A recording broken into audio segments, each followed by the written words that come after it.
Hello students, welcome to our online classes of Future Track Academy। बेटा 12th physics electrostatics unit हम study कर रहे थे बेटा। और हमारा जो लास्ट टॉपिक था वो था energy stored in a capacitor. और बेटा आज हम पढ़ने वाले हैं डाइलेक्ट्रिक्स के बारे में कि डाइलेक्ट्रिक्स क्या होते हैं। आपने अक्सर सुना होगा कि materials are classified in 3 categories. First is conductor, semiconductor and insulator. बेटा आज हम डाइलेक्ट्रिक्स के बारे में पढ़ेंगे। तो पहले मैं आपको ये क्लियर कर देता हूँ कि डाइलेक्ट्रिक इंसुलेटर है, डाइलेक्ट्रिक आर इंसुलेटर। इंसुलेटर की तरह इनके अंदर से भी करंट पास नहीं होगा, इलेक्ट्रिक करंट पास नहीं होगा। लेकिन कुछ इंसुलेटर ऐसे होते हैं, जितने भी अपने पास इंसुलेटर हैं उनमें से कुछ इंसुलेटर ऐसे हैं जो इलेक्ट्रिक अफेक्ट को शो करते हैं। इट मीन्स वो इलेक्ट्रिक फील्ड को शो करते हैं। ऐसे इंसुलेटर का हमने नाम रख दिया बेटा डाइलेक्ट्रिक। अब डाइलेक्ट्रिक क्या है? वो इंसुलेटर है, but all insulator are not dielectric, but all dielectric are insulators. तो आपको ये क्लियर हो गया होगा कि डाइलेक्ट्रिक इंसुलेटर है। अब हम ये डाइलेक्ट्रिक पढ़ क्यों रहे हैं? जैसे कि बेटा हमने प्रीवियस लेक्चर में स्टडी किया है कि कैपेसिटर की दोनों प्लेट के बीच में हम कोई भी सबस्टांस जब रखते हैं तो उस कैपेसिटर की कैपेसिटेंस इंक्रीज होती है। उसकी जो क्षमता है चार्ज स्टोर करने की, एनर्जी स्टोर करने की, वो इंक्रीज हो जाती है। तो अब हम डाइलेक्ट्रिक जब इंट्रोड्यूस करते हैं इन between the two plates of a capacitor, it's capacitance increases. It depend on the dielectric, the nature of dielectric. तो इसलिए डाइलेक्ट्रिक को पढ़ना जरूरी है कि कौन सा डाइलेक्ट्रिक हम कैपेसिटर की प्लेट के बीच में रखें जिसकी उसकी क्षमता एक्सेस में इंक्रीज हो जाए बेटा। तो उसके लिए हमें पहले डाइलेक्ट्रिक को स्टडी करना पड़ेगा। डाइलेक्ट्रिक है क्या, डाइलेक्ट्रिक्स की टाइप्स क्या है बेटा। तो ये सारा हम स्टडी करके फिर उसे कैपेसिटर की प्लेट के बीच में रखेंगे। और कैपेसिटर की दोनों प्लेट के बीच में रखने पर उस डाइलेक्ट्रिक के अंदर होता क्या है, उसके अंदर नेट इलेक्ट्रिक फील्ड कितनी होती है और वो कैपेसिटेंस को कैसे इंक्रीज करेगा, ये सारा हमारा टास्क है। तो काफ़ी इंपॉर्टेंट टॉपिक है और काफ़ी इंटरेस्टिंग होने वाला है ये टॉपिक। तो बेटा हम स्टार्ट करते हैं डाइलेक्ट्रिक्स। तो बेटा डाइलेक्ट्रिक जैसे आपको पता है, dielectric is a substance which does not allow the flow of charges through it. जैसा कि इंसुलेटर में होता है, which does not allow the flow of charges through it but permit them to exert electrostatic field and force। Electrostatic field और force के लिए वो permit है, उस पर आ सकता है ये फोर्स और इलेक्ट्रोस्टैटिक फील्ड। अब इसकी एक और डेफिनेशन ले ली जाए बेटा कि dielectric are the material, dielectric are the material which do not allow electricity to flow within them but show electric effect like electric field।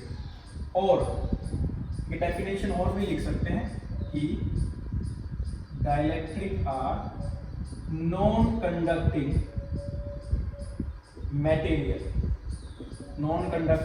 Material in contrast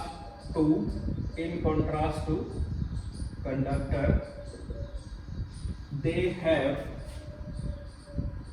no charge carrier और negligible number of charge carrier. Charge carrier वो particles होते हैं जो electricity वो खुद flow करके electricity को flow कराते हैं। ये चार्ज कैरियर हम पढ़ने वाले हैं बेटा सेकंड यूनिट में, जिसका नाम है करंट इलेक्ट्रिसिटी। इलेक्ट्रॉन्स जैसे positive negative ions, electron and holes, these are charge carrier. और ये जो डाइलेक्ट्रिक है इनके अंदर ऐसे कोई चार्ज कैरियर नहीं होते। तो डाइलेक्ट्रिक नॉन कंडक्टिंग मटेरियल है बट वो इलेक्ट्रिक अफेक्ट को शो करते हैं। जैसे उन्हें इलेक्ट्रिक फील्ड में रखा जाता है, इलेक्ट्रिक चार्ज उन पर आ सकता है, इलेक्ट्रिक फील्ड वो प्रोड्यूस कर सकते हैं। तो उन मटेरियल्स को हम कहेंगे डाइलेक्ट्रिक्स। अब इनके एग्जांपल क्या है? एग्जांपल में लिख रहा हूं बेटा air, hydrogen gas, oxygen gas, nitrogen, alcohol, methane, paraffin wax, transformer oil, glass, mica, NaCl, HCl, H2O etcetera. ये सारे जो हैं बेटा, ये सारे डाइलेक्ट्रिक्स हैं। इनमें से कुछ डाइलेक्ट्रिक्स हैं जो ज्यादा इलेक्ट्रिक इफेक्ट को शो करते हैं, कुछ ऐसे जो कम करते हैं, लेकिन करते जरूर हैं। तो इन मटेरियल्स को हमने नाम दिया डाइलेक्ट्रिक्स। अब इन डाइलेक्ट्रिक्स का पर्पस क्या होता है? इनका पर्पस है, if these dielectric, if the dielectric are placed in between the two plates of a parallel plate capacitor, they must increase the capacitance of the capacitor। तो बेटा हम इन डाइलेक्ट्रिक्स का यूज करते हैं। तो मैंने 3 डेफिनेशन लिखी है, जो भी डेफिनेशन आपको ठीक लगे वो डेफिनेशन आप इनकी यूज कर सकते हैं। तो बेटा अब डाइलेक्ट्रिक के साथ होता क्या है, जैसे उन्हें फील्ड में रखा जाए, तो उसके लिए देखते हैं बेटा, मैं एक एक्सटर्नल फील्ड जनरेट करता हूँ with the help of 2 plates of a capacitor। आपने गॉस थ्योरम के एप्लीकेशन में पढ़ा है कि अगर एक प्लेट जिस पर चार्ज पॉजिटिव होगा और दूसरी प्लेट सेम एरिया की, अगर हम उस पर चार्ज उतना ही लेंगे जितना पॉजिटिव है, तो इलेक्ट्रिक फील्ड होती है यूनिफॉर्म। और इस यूनिफॉर्म इलेक्ट्रिक फील्ड को लिखेंगे ई नॉट से। ई नॉट का मीनिंग होता है ई ओरिजिनल, यानी कि applied value of electric field, original value of electric field. Clear बेटा? तो ये ई ओरिजिनल है, original value of electric field, ये इसकी डायरेक्शन होगी।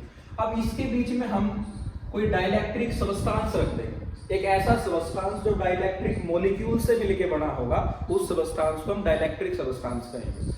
अब जैसे ये डाइलेक्ट्रिक सबस्टेंस इस मॉलिक्यूल इस एक्सटर्नल इलेक्ट्रिक फील्ड में रखा जाएगा, इसके अंदर मॉलिक्यूल्स होंगे बेटा। बाहर क्या था? बाहर वो मॉलिक्यूल्स कुछ ऐसे इरेगुलर शेप, इरेगुलर अरेंजमेंट में होंगे, यानी कि किसी का पॉजिटिव चार्ज यहाँ नेगेटिव पॉजिटिव होगा, पॉजिटिव नेगेटिव ऐसे होगा। लेकिन जैसे ही फील्ड में रखा जाएगा, ये जो पॉजिटिव चार्ज है उस मॉलिक्यूल्स के नेगेटिव चार्ज को अट्रैक्ट करेगा, पॉजिटिव इधर शिफ्ट हो जाएगा। सेम हियर, यहाँ नेगेटिव और पॉजिटिव, नेगेटिव और पॉजिटिव, नेगेटिव और पॉजिटिव, ऐसे शिफ्ट कर जाएंगे। अब होगा क्या, जो ये इस तरफ वाला पोर्शन अगर आप देख पा रहे हैं तो यहाँ चार्ज नेगेटिव है, और इस तरफ वाला जो पोर्शन है यहाँ चार्ज पॉजिटिव है। ये जो बीच वाले जो चार्जेस हैं मॉलिक्यूल्स के, एक दूसरे को कैंसल आउट कर देंगे। ठीक है, ये जैसे कैंसल आउट होगा तो हमें एक तरह से ऐसा लग रहा है कि डाइलेक्ट्रिक का ये जो फेस है उस पर नेगेटिव चार्ज आ गया है, और डाइलेक्ट्रिक का ये जो फेस है इस पर चार्ज आ गया पॉजिटिव। जैसे कि इलेक्ट्रिक फील्ड और की डायरेक्शन होती है पॉजिटिव से नेगेटिव, तो यहाँ इस डाइलेक्ट्रिक के अंदर भी इलेक्ट्रिक फील्ड इंड्यूस होगी जो पहले नहीं थी। यहाँ बात की जाए, there is no electric field when the dielectric place just outside the electric field, there is no electric field. But if we kept the same dielectric in between the two plates of a capacitor, it get polarized। इस phenomena को हम बोलते हैं polarisation. Polarised हो जाना, यानी कि electric field का इंड्यूस्ड हो जाना। तो इस इलेक्ट्रिक फील्ड को हम EP से डिनोट करेंगे। P means due to polarisation. So EP क्या होगा बेटा? Electric field due to polarisation when dielectric substance made of dielectric molecules is kept in between the two plates of a capacitor, it gets polarized। So the electric field is denoted by EP। अब बेटा बाहर जो electric field है वो E not है, और ये इस डाइपोल को जब फील्ड में रखा, इस डाइपोल को जैसे है, इसकी शेप अब कुछ इस तरह की ऐसी हो जाएगी। ये होगा, ये जो डाइलेक्ट्रिक आपने रखा था दो प्लेट के बीच में, इस तरफ जो चार्ज होगा वो नेगेटिव आ जाएगा, और इस तरफ जो चार्ज होगा वो पॉजिटिव आ जाएगा। ये जो फील्ड होगी अंदर वाली, इस फील्ड को EP कह रहे हैं ड्यू टू पोलराइजेशन। अब दो इलेक्ट्रिक फील्ड है, दोनों अपोजिट ऑर्डर में, एक का डायरेक्शन ही है और दूसरे का डायरेक्शन ही है। तो इसके अंदर, इस डाइलेक्ट्रिक के अंदर फील्ड कितनी बचेगी, और बचे हुए के हम बोलते हैं रेजिडुअल। जैसे कि आपने +1 के अंदर एक रॉकेट वाला आर्टिकल किया था यूनिट 3 में, लॉज ऑफ मोशन में। वहां बेटा जब सारा फ्यूल बर्न आउट हो जाता है हमारे रॉकेट का, तो हम उसको, उसके टोटल मास को कहते हैं रेजिडुअल मास, यानी कि बचा हुआ मास रॉकेट का when fuel is burn out. तो यहाँ भी ऐसा ही है कि रेजिडुअल इलेक्ट्रिक फील्ड या reduced value of electric field, दो नाम हो गए बेटा, और उसको हम डिनोट करते हैं E से। जो इलेक्ट्रिक फील्ड इस सबस्टेंस के अंदर बचेगी, एक एक्स्ट्रा ओरिजिनल इलेक्ट्रिक फील्ड और पोलराइज्ड वाली माइनस करके, उसे हम E से डिनोट करेंगे, और E का नाम है reduced value of electric field, और effective value of electric field भी आप इसे कह सकते हो, और रेजिडुअल इलेक्ट्रिक फील्ड भी कह सकते हैं, which is equal to E original minus EP, यानी कि ई नॉट ज्यादा होगा और ईपी कम है, और हमने ज्यादा में से कम को माइनस किया। ये क्यों किया बेटा हमने? ईपी में से ई नॉट माइनस क्यों किया? ई को कैलकुलेट करने के लिए ईपी में से ई नॉट को क्यों माइनस नहीं किया, यानी कि ये फील्ड कम क्यों है? तो उसे अंडरस्टैंड करने के लिए हमने एक टॉपिक स्टडी किया था, उसके वीडियोस भी आपको मिल जाएंगे हमारे इस चैनल पर।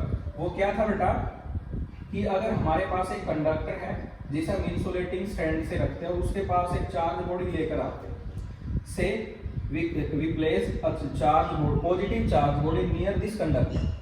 A charge of opposite nature is induced here and positive here. जैसे आप इसकी अर्थिंग करते हैं बेटा, अर्थिंग करने से पॉजिटिव चार्ज इससे चला जाता है और फिर हम इसको दूर ले जाते हैं। दूर लेकर जाएंगे तो ये जो कंडक्टर था इट गेट्स चार्ज, इस पर जो चार्ज आ जाता है नेगेटिव आ जाए, क्योंकि ये हमने दूर कर लिया है और इस पॉजिटिव की अर्थिंग कर दी। ये जो चार्ज आया, इस चार्ज को हम बोलते थे इंड्यूस्ड चार्ज, और इस इंड्यूस्ड चार्ज को बेटा क्यू डैश से डिनोट करते हैं। और ये जो चार्ज आप इसके नजदीक लेके आए थे इस कंडक्टर को, जिस पर पहले कोई चार्ज नहीं था, उसे चार्ज करने के लिए this charge is inducing charge, और इस इंड्यूसिंग चार्ज को क्यू से डिनोट करते हैं। इंड्यूसिंग जो इंड्यूस्ड करने के लिए आया, और ये इंड्यूस्ड जो इंड्यूस्ड हो गया उस कंडक्टर में। अब इन दोनों में रिलेशन क्या था, यानी कि क्यू और क्यू डैश दोनों जो चार्जेस हैं वो एक दूसरे से कैसे रिलेटेड है। तो बेटा इनका रिलेशन मैंने आपको बताया था, एक टॉपिक हमने पढ़ा था जिसका नाम था इंडक्शन फिनोमेना। इंडक्शन फिनोमेना, ये इंडक्शन फिनोमेना एक ऐसा फिनोमेना जिसमें हम एक बॉडी को चार्ज करते हैं विदाउट टचिंग इट। तो बेटा इन दोनों में रिलेशन था कि q dash equal to minus Q into 1 minus 1 by K, 1 minus 1 by K, where k is the dielectric constant.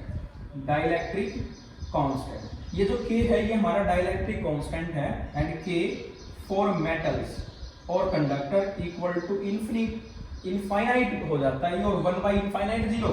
So q dash equal to minus Q into 1 minus 1 by 0, 1 by infinite, ये result 0 हो जाएगा, और q dash equal to minus Q into 1 minus 0, तो result था q dash equal to minus q, यानी कि ये दोनों चार्ज इक्वल होंगे if this is conductor, but if this is a dielectric of dielectric constant k।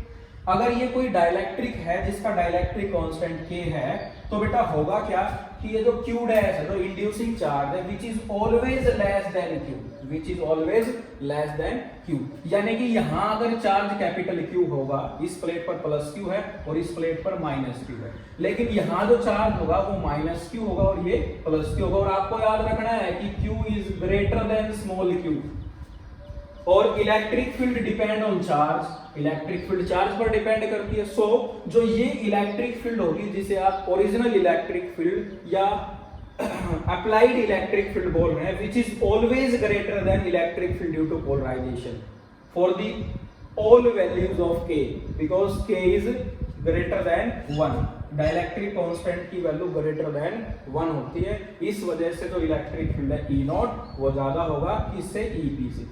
So effective value of electric field is obtained E naught minus EP। I hope आपको ये clear हुआ होगा। मैंने सिर्फ इतना बताया है कि E नॉट इलेक्ट्रिक फील्ड ज्यादा है और EP कम है, इसलिए जो इलेक्ट्रिक फील्ड बचेगी वो E नॉट में से EP को माइनस करके ही हमारे पास है। क्लियर बेटा? तो अब हो क्या रहा है यहाँ पर, मैंने आपको इंडक्शन फिनोमिना ही बताया। अब देखो बेटा, जैसे आपने पीछे पढ़ा था कि अगर हमारे पास ये दो प्लेट है, इस प्लेट का एरिया A है, ऐसे ये प्लेट थी और ये प्लेट ऐसे रखी थी, दोनों के बीच में फील्ड थी, जैसे कि कैपेसिटर में होता है, पॉजिटिव प्लेट है, यह नेगेटिव प्लेट है, ये चार्ज प्लस की और ये माइनस की सेम है। तो बीच में इलेक्ट्रिक फील्ड जो होती थी उसका फॉर्मूला था E naught equal to sigma by epsilon naught, sigma by epsilon naught, यानी कि इस E नॉट की वैल्यू अगर आप निकालना चाहो that is sigma by epsilon naught, where sigma be the surface charge density of this and this sheet. Clear? But in case of dielectric, dielectric भी तो ऐसा है, डाइलेक्ट्रिक एक ऐसी स्लैब होगी बेटा, उसके इस साइड पर तो चार्ज है positive if we kept the dielectric in between electric field, और इस साइड पर चार्ज होगा नेगेटिव, तो ये भी तो एक प्लेट की तरह ही बिहेव करेगा, इसी अरेंजमेंट की तरह बिहेव करेगा। तो जो डाइलेक्ट्रिक है जिसमें एक साइड पॉजिटिव है, ये वाली नेगेटिव है, और दूसरी साइड पॉजिटिव, और बीच में कुछ ना कुछ डिस्टेंस है, तो इसकी इलेक्ट्रिक फील्ड EP, उसका फॉर्मूला भी तो कुछ ऐसा ही होगा। So EP is equal to sigma I by epsilon naught, where sigma I भी क्या है, इंड्यूस्ड सरफेस चार्ज डेंसिटी। ये इंड्यूस्ड हुई है जब हमने उसे कहाँ रखा, इलेक्ट्रिक फील्ड में, जैसे कि आपने E नॉट को लिखा था सिग्मा बाई एप्सिलॉन नॉट। अब इन रिलेशन का हम यूज करेंगे हमारे इस टॉपिक में, बट उससे पहले हम डाइलेक्ट्रिक के बारे में थोड़ा और जानते हैं, और वो है टाइप्स ऑफ डाइलेक्ट्रिक क्या है। तो बेटा अब तक हमने पढ़ा कि डाइलेक्ट्रिक इंसुलेटर है, और यानी कि इलेक्ट्रिक इफेक्ट को शो करते हैं, इलेक्ट्रिक करंट को या इलेक्ट्रिसिटी को फ्लो नहीं कराते, चार्ज को फ्लो नहीं कराते। और जब हम इन्हें डाइलेक्ट्रिक को इलेक्ट्रिक फील्ड में रखते हैं तो दे डाइलेक्ट्रिक गेट्स पोलराइज्ड, ये पोलराइज्ड हो जाते हैं, यानी कि उस मॉलिक्यूल्स पर पॉजिटिव और नेगेटिव चार्ज सेपरेट हो जाते हैं। वो मॉलिक्यूल्स ऐसे भी हो सकता है पॉजिटिव नेगेटिव चार्ज इकट्ठा हो, या वो मॉलिक्यूल ऐसे भी हो सकता है उसमें पॉजिटिव और नेगेटिव चार्ज दूर दूर हो। जैसे इसको फील्ड में रखेंगे तो इसके पॉजिटिव नेगेटिव चार्ज दूर दूर हो जाएंगे, ये दूर दूर है, और स्ट्रॉन्ग इलेक्ट्रिक फील्ड मिलेगी तो और ज्यादा दूर हो सकते हैं। तो इस तरह कुछ मॉलिक्यूल्स हमारे ऐसे होंगे जिसमें पॉजिटिव और नेगेटिव चार्ज का सेंटर ऑफ मास, आपने 11th में अच्छे से पढ़ा है, centre of mass is a imaginary point where whole mass of the body supposed to be concentrated. जैसे हमारे पास बेटा ये बुक है, इस बुक का सेंटर ऑफ मास यहाँ होगा। इस वैसे तो मास तो पूरे पर डिस्ट्रीब्यूटेड है, लेकिन सेंटर ऑफ मास इसका एक इमेजिनरी पॉइंट है जहां पर टोटल मास इसका कंसंट्रेटेड हमने सपोज किया है। अब हम वहीं से इसे पकड़ेंगे तो इसे होल्ड कर सकता है, अगर मैं यहाँ से इसे होल्ड करना चाहूँ तो नहीं कर सकता। तो सेंटर ऑफ मास का कॉन्सेप्ट पढ़ा है। तो कुछ मॉलिक्यूल्स ऐसे होंगे जिसमें सेंटर ऑफ मास इस पॉजिटिव चार्ज का और नेगेटिव चार्ज का एक ही जगह पर होगा। अगर वो एक ही जगह पर है तो पोल नहीं बन रहे हैं, यानी कि नेगेटिव और पॉजिटिव चार्ज दूर दूर नहीं है। ऐसा है तो उसको हम कहेंगे नॉन पोलर डाइलेक्ट्रिक, और इनकी जो शेप होती है वो सिमेट्रिकल नहीं होती। क्लियर बेटा। और ये जो डाइलेक्ट्रिक, ये जो मॉलिक्यूल है, इसमें देखो पॉजिटिव चार्ज का सेंटर ऑफ मास अलग है और नेगेटिव चार्ज का सेंटर ऑफ मास अलग है, तो इसमें पोल बन रहे हैं। डाइपोल में यही तो होता है, पॉजिटिव और नेगेटिव चार्ज दूर दूर होते हैं। तो ये जो मॉलिक्यूल है इसको हम कहेंगे पोलर मॉलिक्यूल। क्या है? Polar molecule. जैसा कि आप वाटर के बारे में जानते हैं, वाटर एक पोलर मॉलिक्यूल है, इसीलिए ओवन जो है वो वाटर पर यानी कि फूड इंग्रेडिएंट को गर्म कर सकते हैं। क्यों? क्योंकि बेटा माइक्रोवेव ओवन पोलर मॉलिक्यूल के साथ रिएक्ट करके हीट प्रोड्यूस करता है। तो कोई भी फूड आइटम या फूड इंग्रेडिएंट हमारे पास है, जब हम उसको ओवन में रखते हैं तो उसके अंदर मॉइस्चर होगा, वो मॉइस्चर पोलर मॉलिक्यूल की फॉर्म में होता है, और जैसे ही उसके अंदर हम माइक्रोवेव पास करते हैं हीट प्रोड्यूस होती है, जिससे वो खाना है वो गर्म हो सकता है और पक जाता है।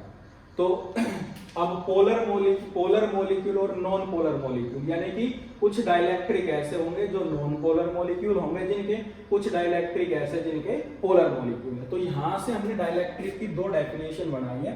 फर्स्ट इज पोलर डाइलेक्ट्रिक, और सेकंड होंगे बेटा non polar dielectric. Polar dielectric and second is non polar dielectric। तो अभी इनकी डेफिनेशन क्या होगी? Polar molecule or polar dielectric are polar dielectric are those dielectric in which center of mass of positive and negative charge do not coincide। coincide होता है एक ही जगह पर आना, coincide when no electric field is applied across it and net dipole moment equal to non-zero। Polar dielectric are those dielectric in which center of mass of positive charge and center of mass of negative charge do not coincide when no electric field is applied across it, और इसमें एक चीज आपको याद रखनी है note करके कि net dipole movement not equal to 0 होगी when we apply no electric field. Clear बेटा? अब यहाँ पर है, अब इसका एग्जांपल लिख लीजिए। इसका एग्जांपल है बेटा H2O, HCl, NaCl, alcohol, NH3 etcetera. ऐसा कैसे? जैसे हम H2O की बात कर लें, ये H है, ये O और ये O। अब ऑक्सीजन पर नेगेटिव चार्ज, हाइड्रोजन पर पॉजिटिव चार्ज। ये पॉजिटिव चार्ज का सेंटर ऑफ मास ये रहा, और इस नेगेटिव चार्ज का सेंटर ऑफ मास ये है, और इस नेगेटिव चार्ज का सेंटर ऑफ मास है। हमारे पास दो ऑक्सीजन और दोनों ही नेगेटिव है। अब इन दोनों नेगेटिव चार्ज का सेंटर ऑफ मास कहाँ होगा इनके बीच में? आपने सेंटर ऑफ मास पढ़ा है, इनकी शेप एक जैसी है, और ये तो इन दोनों का सेंटर ऑफ मास बीच में होगा। तो ये नेगेटिव चार्ज का सेंटर ऑफ मास है, ये पॉजिटिव चार्ज का सेंटर ऑफ मास है। तो डाइपोल मोमेंट का फॉर्मूला पढ़ा था बेटा 2aq। ये होता है लेंथ ऑफ डाइपोल, और ये होता है चार्ज, और इसकी डायरेक्शन होती है नेगेटिव टू पॉजिटिव। तो हमारे पास जो नेगेटिव चार्ज है वो ऑक्सीजन पर है और पॉजिटिव हाइड्रोजन पर, तो ये डायरेक्शन हो जाएगी P की।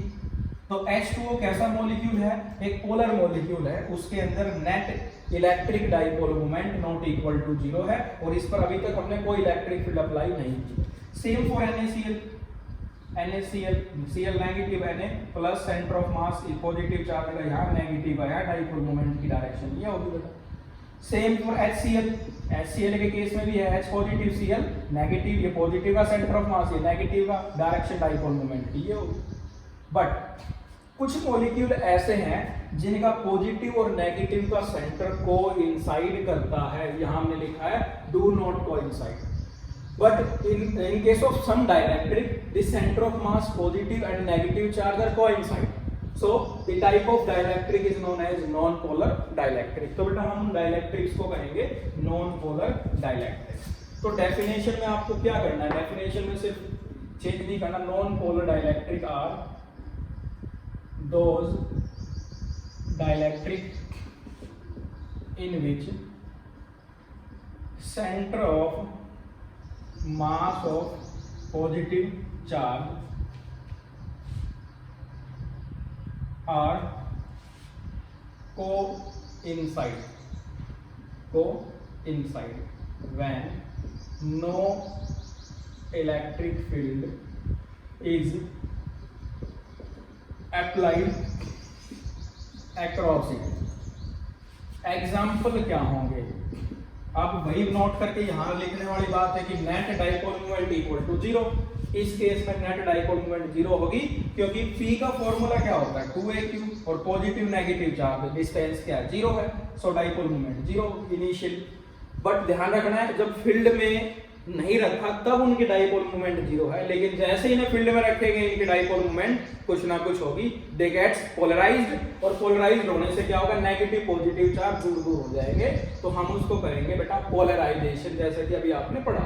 अब इसके एग्जांपल लिख ले बेटा। इसका एग्जांपल है H2, N2, O2, benzene, methane. इनमें है क्या बेटा? जैसे CO2 भी आ जाएगा बेटा इसमें, CO2। जैसे कि हम बात करें C ऑक्सीजन, और जैसे हम बात करें CO2 में कार्बन, ऑक्सीजन और ये ऑक्सीजन। कार्बन का सेंटर ऑफ मास यहाँ होगा नेगेटिव, पॉजिटिव है, और ऑक्सीजन पर क्या होगा नेगेटिव। तो इन दोनों ऑक्सीजन का सेंटर ऑफ मास कहाँ होगा? यहीं पर होगा, और कार्बन का सेंटर ऑफ मास जो कि पॉजिटिव चार्ज है उनका भी यहीं पर होगा। तो दोनों का पॉजिटिव और नेगेटिव चार्ज एक ही जगह पर है। CO2 के केस में ऐसा ही, H2 के केस में ऐसा ही, N2 के केस में, और ऐसा ही ऑक्सीजन के केस में होगा, बेंजीन मीथेन के केस में ऐसा ही। तो सेंटर ऑफ मास आ तो गया बेटा, पॉजिटिव और नेगेटिव चार्ज एक ही जगह पर है, कोइंसाइड है। तो कोइंसाइड होने से क्या होगा? नेट डाइपोल मोमेंट 0 है। So the type of dielectric is known as non polar dielectric. Clear बेटा? तो पोलर डाइलेक्ट्रिक और नॉन पोलर डाइलेक्ट्रिक है क्या? अब हम थोड़ा सा आगे चलते हैं इसी में, और हम अभी पढ़ने वाले हैं कि अगर हम किसी डाइलेक्ट्रिक की स्लैब यानी कि एक ऐसा मटेरियल जो नॉन पोलर से बना होगा तो वो नॉन पोलर डाइलेक्ट्रिक होगा, और अगर पोलर मॉलिक्यूल से बना होगा तो उसको पोलर डाइलेक्ट्रिक कहेंगे। क्लियर बेटा? अब हम पोलर डाइलेक्ट्रिक या नॉन पोलर डाइलेक्ट्रिक के सबस्टांस को, मटेरियल को इलेक्ट्रिक फील्ड में रखेंगे, और उस इलेक्ट्रिक फील्ड में रखने पर क्या हो रहा है।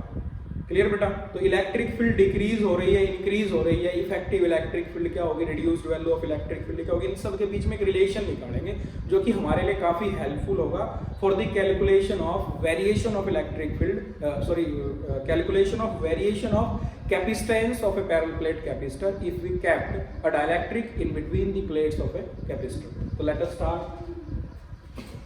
We consider a slab of dielectric material. We consider a slab of dielectric materials. From here we have two plates which is parallel to each other. The charge on first plate is plus and second plate is minus, and the distance between the plates is d, and we kept or we placed a slab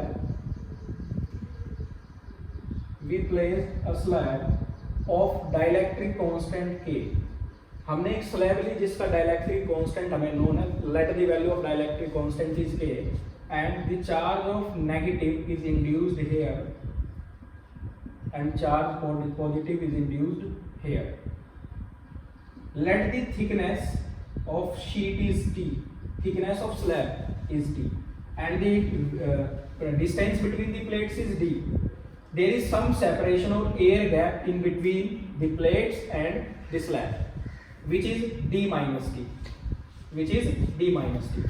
Let the electric field is applied, or original electric field is E naught, and electric field due to polarization is becomes EP. ये कैसे हुआ polarisation, ये मैंने पहले भी बताया था बेटा, आपको दोबारा भी बता देता हूँ। इसके अंदर जितने भी मॉलिक्यूल्स है, चाहे स्लैब पोलर मॉलिक्यूल की है चाहे नॉन पोलर की है, तो होगा क्या, इस तरफ negative positive negative positive negative positive negative positive, ऐसे ही जो डाइलेक्ट्रिक्स हैं वो अरेंज हो जाएंगे।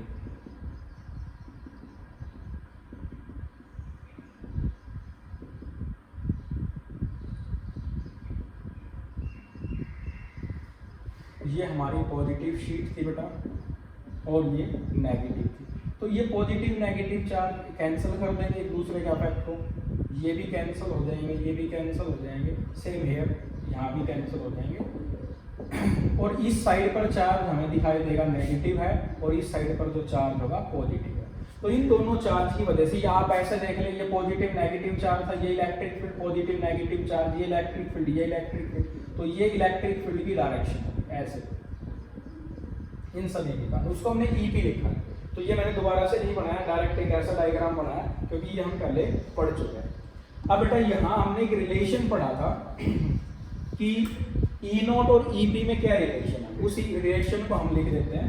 वो रिलेशन है कि E equal to E naught minus EP, इसको हम फर्स्ट लिख रहे हैं। अब मैं E नॉट लिख देता हूँ बेटा, E नॉट है, क्या वैल्यू है बेटा, क्या नाम है इसका E नॉट का, ओरिजिनल या अप्लाइड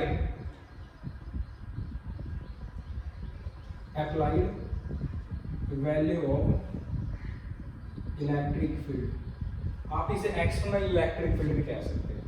और ये EP क्या है, electric field is induced in the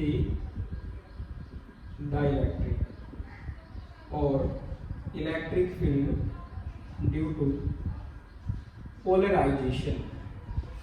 और ये E क्या है, ये है reduced value of electric field या effective value of electric field या residual value of electric field, ये मैंने सारा आपको बताया। अब बेटा इसी सबस्टांस की हम बात करेंगे जो हमने डाइलेक्ट्रिक के बीच में रखा, यानी कि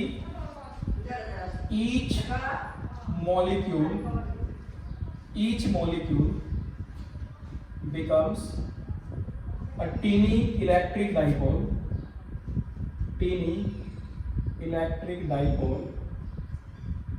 with a dipole moment parallel to the original electric field applied। आप देख सकते हैं डाइपोल मोमेंट की डायरेक्शन होती है नेगेटिव टू पॉजिटिव, बाहर वाली इलेक्ट्रिक फील्ड की ये डायरेक्शन डाइपोल मोमेंट की और अंदर वाले की ये डायरेक्शन, दोनों अपोजिट है एक दूसरे। क्लियर बेटा? अब बेटा आगे देखो आप कि इंड्यूस्ड डाइपोल मोमेंट, जो डाइपोल मोमेंट इस शीट या स्लैब के अंदर, डाइलेक्ट्रिक स्लैब के अंदर इंड्यूस्ड हुई है, इसे हम P से डिनोट करेंगे। acquired by a molecule, acquired by the molecule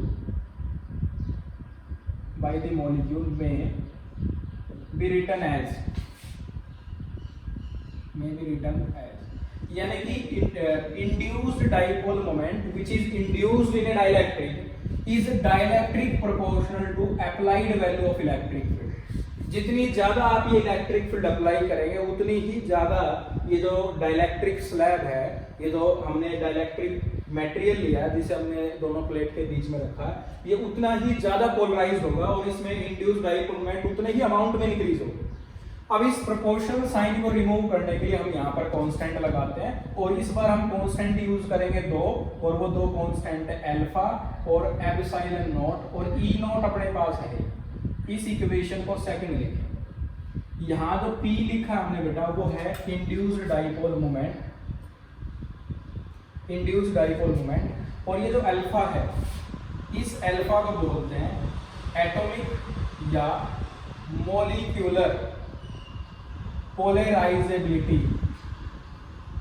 atomic और मॉलिक्यूलर पोलराइजेबिलिटी इस अल्फा को बोलते हैं, और ये एप्सिलॉन नॉट परमिटिविटी है, जिसमें अगर एयर और वैक्यूम यानी कि फ्री स्पेस की बात करते हैं तो इसकी वैल्यू होती है बेटा 8.85 इंटू 10⁻⁻12। एप्सिलॉन नॉट है बेटा एब्सोल्यूट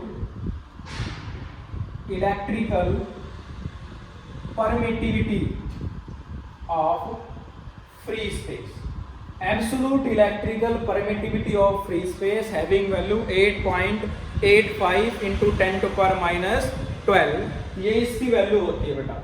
अब ये एटॉमिक और मॉलिक्यूलर पोलराइजेबिलिटी जो है, इसकी जो यूनिट आएगी, आप अगर हम डायमेंशन से यूनिट कैलकुलेट करेंगे तो उसकी यूनिट आ जाएगी बेटा मीटर क्यूब, जो वॉल्यूम की यूनिट है। मैं अभी करके दिखाता हूँ बेटा। P जो है डाइपोल मोमेंट है, डाइपोल मोमेंट होता है product of charge and length, तो इसकी यूनिट आ जाएगी कूलम मीटर P की। अल्फा की यूनिट हमें निकालनी है। एप्सिलॉन नॉट की यूनिट यहाँ से निकालो 1/4 pi epsilon naught Q1 Q2 by R square equal to F। हमें एप्सिलॉन नॉट उधर ले जाओ बेटा, so epsilon naught equal to 1/4 pi F Q1 Q2 by R square. तो एप्सिलॉन नॉट की यूनिट वही होगी जो इसकी फंक्शन की यूनिट है। 4 पाई की कोई यूनिट नहीं बेटा, तो फोर्स की हो गई Newton, Q1 Q2 coulomb into coulomb square, और R स्क्वायर यानी कि बेटा मीटर स्क्वायर। तो अल्फा हमने रख लिया यहाँ पर, क्योंकि अल्फा की तो यूनिट हमें चाहिए। एप्सिलॉन नॉट की हमें पता है, वो हमने कैलकुलेट कर ली कि कूलम स्क्वायर पर न्यूटन पर मीटर स्क्वायर, और इस ई नॉट इलेक्ट्रिक फील्ड की यूनिट होते हैं न्यूटन पर कूलम। तो बेटा कर लेंगे सोल्व। न्यूटन से न्यूटन कैंसिल हो गया बेटा, और अल्फा को इधर रख लेते हैं। यहाँ है कूलम पावर से कूलम एक पावर कैंसिल, या कूलम -1 से कूलम कैंसिल, मीटर स्क्वायर था और ये मीटर है, तो इधर आकर मीटर क्यूब।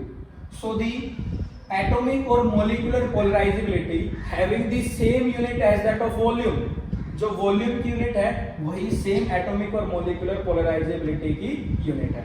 तो बेटा जो डाइपोल मोमेंट है in case of an atom या मॉलिक्यूल्स के केस में होगी, वो डिपेंड करेगी हमने कितनी ये वैल्यू इलेक्ट्रिक फील्ड की अप्लाई की है, और इस अल्फा को बोलते हैं एटॉमिक और मॉलिक्यूलर पोलराइजेबिलिटी, और उसकी जो यूनिट है वो होती है जो सेम वॉल्यूम की यूनिट होती है।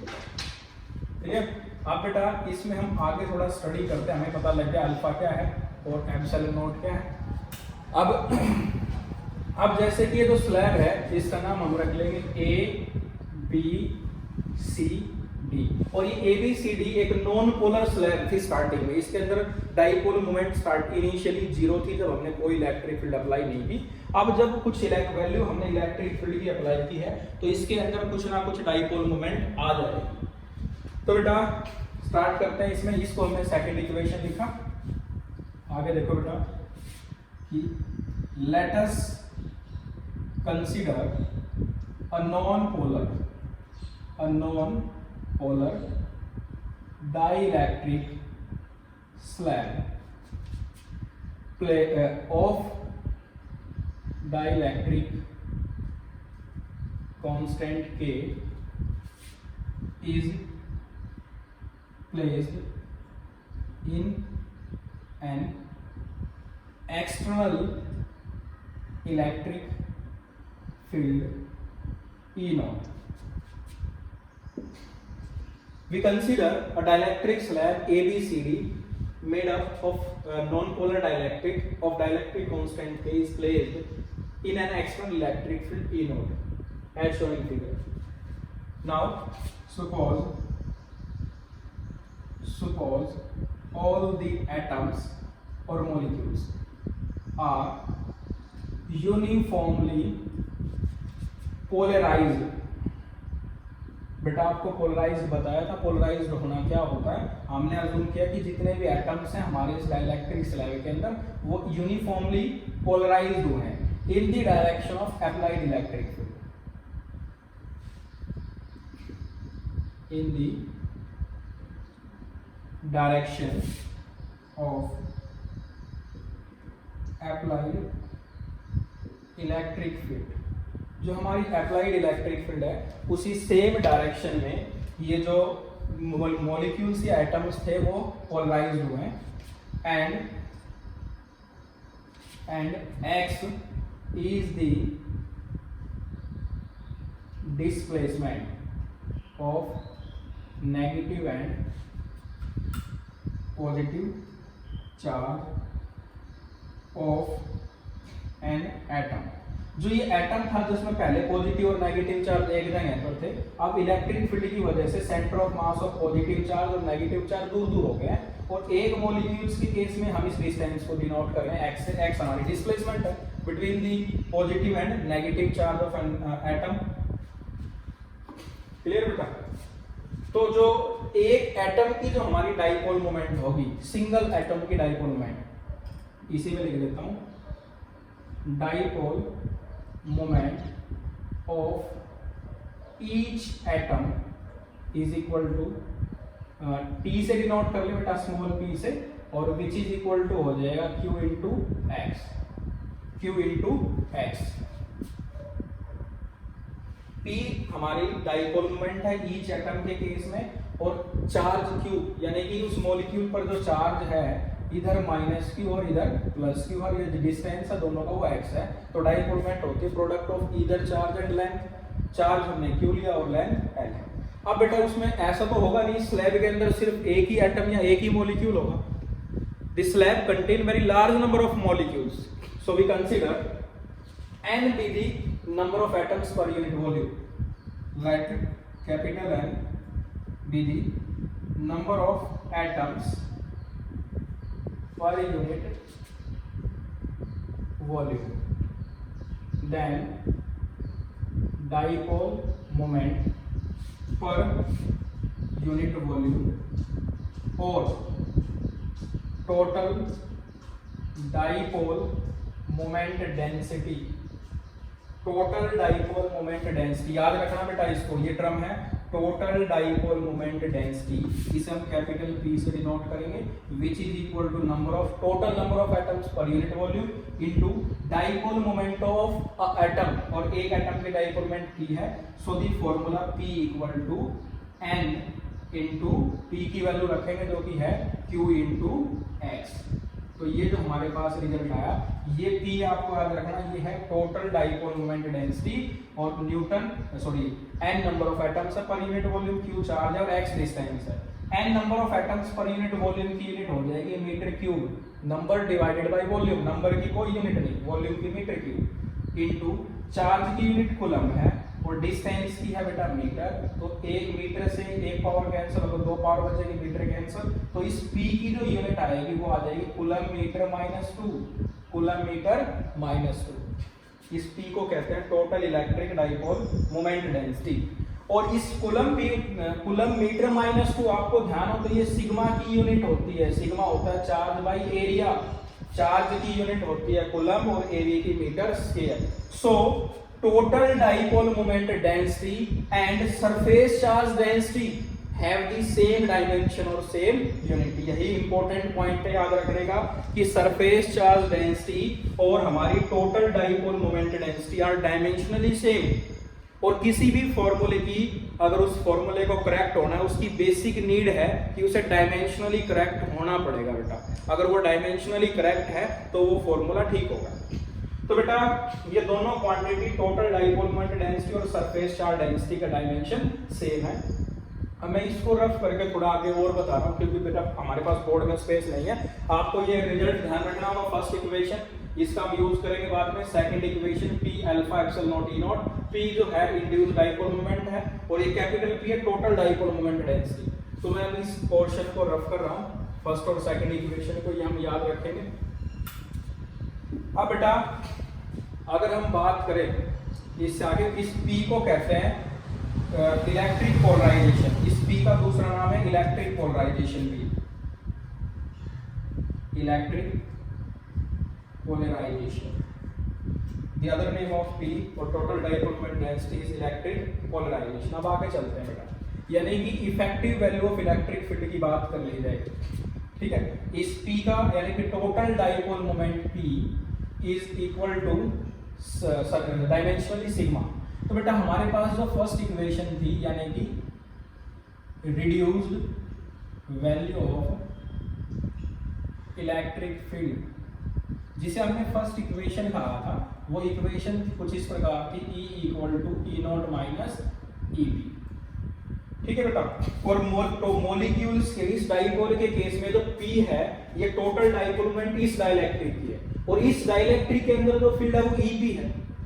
ठीक है, तो अब वैल्यू हम पुट करेंगे E equal to E naught हम एज इट इज रखेंगे और EP आप जानते हैं। अब ये जो स्लैब है जैसे कि मैंने बताया था, ये जो स्लैब है कुछ इस तरह की, यहाँ नेगेटिव चार्ज यहाँ पॉजिटिव चार्ज, ये स्लैब इधर नेगेटिव इधर पॉजिटिव और कुछ डिस्टेंस भी है बीच में। तो ये इसकी जो इलेक्ट्रिक फील्ड है EP उसका फॉर्मूला हो जाएगा sigma I by epsilon. Epsilon आया मीडियम के लिए, क्योंकि electric field between the two plates of a capacitor E naught equal to sigma by epsilon naught. अगर बीच में एयर थी बेटा, लेकिन यहाँ एयर नहीं है, बीच में डाइलेक्ट्रिक है, लेकिन नेगेटिव चार्ज एक तरफ है, पॉजिटिव चार्ज एक तरफ है, तो EP का फॉर्मूला होगा sigma I by epsilon naught. Sigma I यहाँ पर है induced surface charge density, induced surface charge density, और epsilon is the permittivity of the dielectric. जो हमने डाइलेक्ट्रिक लिया इसकी परमिटिविटी है एप्सिलॉन। बट आपने अभी पढ़ा था बेटा कि हमारा जो ये सिग्मा है वो डायमेंशनली टोटल डाइपोल मोमेंट के इक्वल है। So in place of sigma I we can write P because both are dimensionally same. E equal to E naught minus sigma I की जगह हम रखेंगे P, जिसे हम इलेक्ट्रिक पोलराइजेशन भी बोलते हैं और टोटल डाइपोल मोमेंट भी बोल रहे हैं, और P डिवाइडेड बाय एप्सिलॉन। तो इस रिजल्ट को हम लिखने वाले हैं हमारा, इसको थर्ड लिख लो बेटा, तो ये रिजल्ट हो जाएगा हमारा फोर्थ, क्योंकि ये इक्वेशन थी हमारी फर्स्ट। तो यहाँ तक किसी स्टूडेंट को प्रॉब्लम हो तो दोबारा देख सकता है बेटा कि हमने एक नॉन पोलर डाइलेक्ट्रिक लिया ABCD और उसको जैसे एक्सटर्नल फील्ड में रखा, उसके अंदर इलेक्ट्रिक फील्ड EP है जो कि पोलराइजेशन से बनी है। E नॉट हमारे पास है इफेक्टिव वैल्यू या sorry applied value of electric field. तो टोटल जो इलेक्ट्रिक फील्ड इसमें बचेगी इन दोनों का प्लस माइनस करके टोटल एग्रीगेट करके वो होगी E naught minus EP। EP जो फील्ड है वो ड्यू टू पोलराइजेशन है और P हमारा इलेक्ट्रिक पोलराइजेशन है, और इसकी वैल्यू हमारे सिग्मा सरफेस चार्ज डेंसिटी के इक्वल है, सॉरी यूनिट सेम है दोनों की। और EP दो प्लेट के बीच की फील्ड को हम सिग्मा बाय एप्सिलॉन बोलते हैं। गॉस थ्योरम की फिफ्थ एप्लीकेशन है जहां हमने ऐसा कुछ पढ़ा था। तो सिग्मा आई को हम P से रिप्लेस कर सकते हैं because P is electric polarisation which is dimensionally same for induced surface charge density.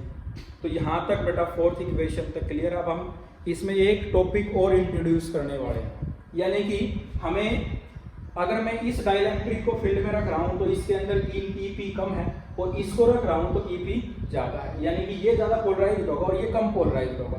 तो ये कि इन दोनों बॉडी का ऐसा कौन सा नेचर अलग है, ऐसी कौन सी बात इनमें अलग है कि इसमें इसके अंदर फील्ड कम है और इसके अंदर फील्ड ज्यादा है।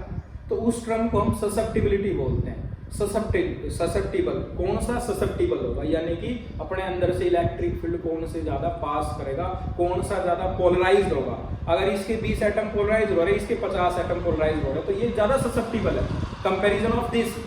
तो इलेक्ट्रिकल ससेप्टिबिलिटी एक और इंपॉर्टेंट टर्म है जो हमें बताने वाले हैं कि कौन सा मटेरियल कितना ज्यादा ससेप्टिबल होगा और इन अदर वर्ड उसके अंदर कितनी कम या कितनी ज्यादा इलेक्ट्रिक फील्ड प्रोड्यूस होगी if the specimen is kept in between the electric field. तो बेटा हम स्टार्ट कर रहे हैं इसमें इलेक्ट्रिकल ससेप्टिबिलिटी। इलेक्ट्रिकल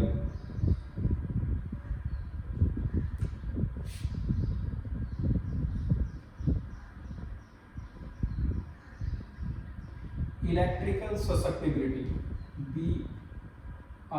SUSCEPITIBILITY, इसे हम साई से डिनोट करते हैं, साई ई से डिनोट करते हैं। एक ससेप्टिबिलिटी आप मैग्नेटिक भी पढ़ेंगे, वो हम थर्ड यूनिट में डिस्कस करेंगे, दैट इज मैग्नेटिक ससेप्टिबिलिटी। वो उसका भी सेम मीनिंग है, मैग्नेट वो मैग्नेटिज्म के लिए होगा, ये इलेक्ट्रिक फील्ड के लिए। इसको साई बोलते हैं और ऐसे ही से प्रोनाउंस किया जाता है, साई लिखा जाता है। ये इलेक्ट्रिकल ससेप्टिबिलिटी है। तो बेटा इलेक्ट्रिकल ससेप्टिबिलिटी को डिफाइन करते हैं। It is found that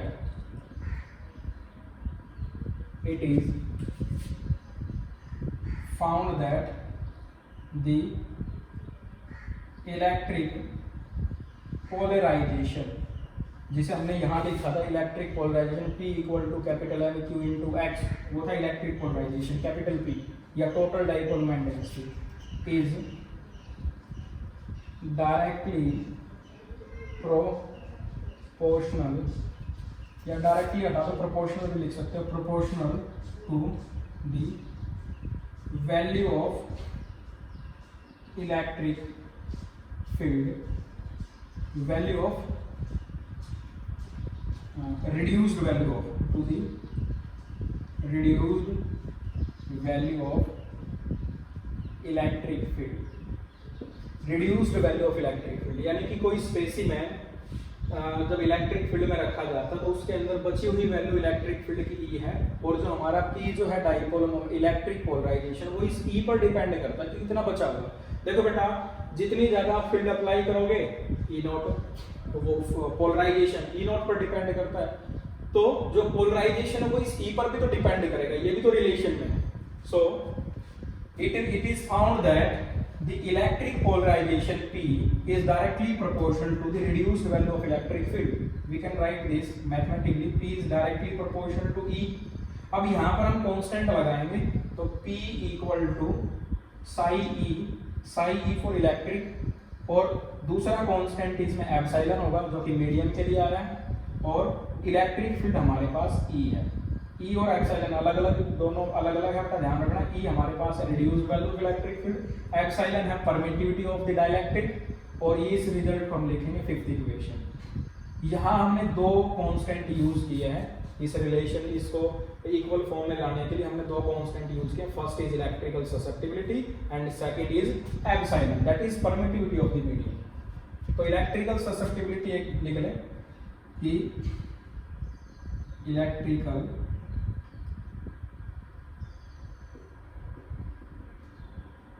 susceptibility, जिसे हम साई ई से डिनोट करते हैं, electrical susceptibility describe the electric behaviour of a dielectric, electric behaviour of dielectric. it has different value different value for different dielectric. तो हमारी जो ससेप्टिबिलिटी है बेटा, इसकी वैल्यू अलग अलग डाइलेक्ट्रिक के लिए अलग अलग होगी और इससे इलेक्ट्रिकल बिहेवियर की पहचान होती है। जैसे कि मैंने अभी आपको बताया कौन सा सब्सटेंस ज़्यादा ससेप्टिबल है। अगर मैं बात करूं वैक्यूम के लिए इस ससेप्टिबिलिटी की वैल्यू 0 होती है। Electrical susceptibility for vacuum equal to 0। और ये 0 कैसे, इसे हम प्रूव करेंगे। तो बेटा यहाँ अभी मैंने आपको एक टर्म और बताई जो कि है electrical susceptibility. It is found that the electric polarisation is directly proportional to the reduced value of electric field. जो इलेक्ट्रिक फील्ड उस स्पेसिमेन के अंदर बची है, टोटल ओरिजिनल और पोलराइजेशन का वो प्लस माइनस करके वो रिड्यूस पर डिपेंड करेगी। यहाँ हमने दो कांस्टेंट यूज किए, ये ससेप्टिबिलिटी है और ससेप्टिबिलिटी का यूज किया जाता है इलेक्ट्रिकल बिहेवियर पता करने के लिए। और इसकी वैल्यू अलग अलग सब्सटेंस के लिए, अलग अलग डाइलेक्ट्रिक के लिए अलग अलग है। क्लियर बेटा? तो अभी अब हम एक छोटा सा रिलेशन निकालने वाले हैं। उस रिलेशन के लिए इस रिजल्ट का इंपॉर्टेंट है बेटा, ये रिजल्ट हमारे लिए इसी से डिराइव करेंगे। इसको मेरा थोड़ा लेंथी हो रहा है, लेकिन बेटा आप वीडियो को सीक्वेंस में देखेंगे, अच्छे से एक दो बार स्टडी करेंगे इस वीडियो को देखकर आपको ये कॉन्सेप्ट इजीली क्लियर हो जाएगा। और without study this concept we can not study the effect of slab या इफेक्ट ऑफ स्लैब और वेरिएशन ऑफ कैपेसिटेंस। क्लियर? तो बेटा अभी हमने इक्वेशन लिखी थी, हमारे पास जो इक्वेशन थी वो ये थी E equal to E0 minus P over epsilon, जिसे हमने फोर्थ लिखा था। और फिफ्थ इक्वेशन हमारे पास है ये P equal to electrical susceptibility psi E epsilon और कैपिटल E। ये हमारे पास फिफ्थ इक्वेशन। तो इन दोनों इक्वेशन को मैं यहाँ से सेपरेट कर लेता हूँ और मैं इसको रफ कर रहा हूँ बेटा अभी, और इन दोनों से एक रिलेशन डिराइव करूंगा बेटा। अभी हमने एक टर्म और पढ़ी है, वो है डाइलेक्ट्रिक कांस्टेंट। डाइलेक्ट्रिक कांस्टेंट को K से डिनोट करते हैं। इस K की वैल्यू भी अलग अलग मेटेरियल्स के लिए अलग अलग है। और dielectric constant K equal to होता है बेटा applied value of electric field divided by reduced value of electric field.